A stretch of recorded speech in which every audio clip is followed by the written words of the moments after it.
भगवान श्री योगी राम सूरत कुमार की जय।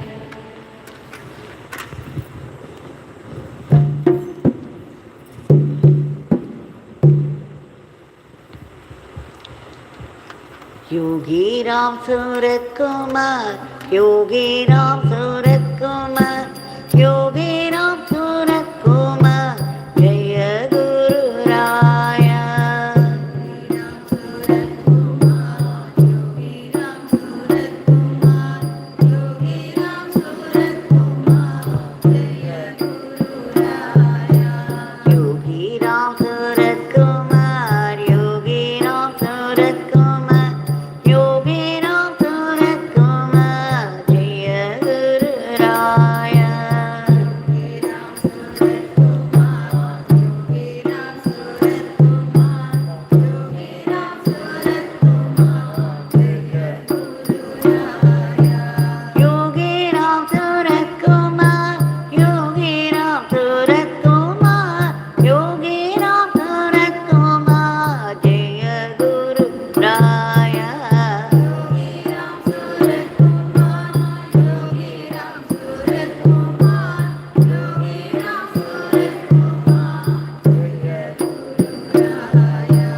राम राम राम राम राम राम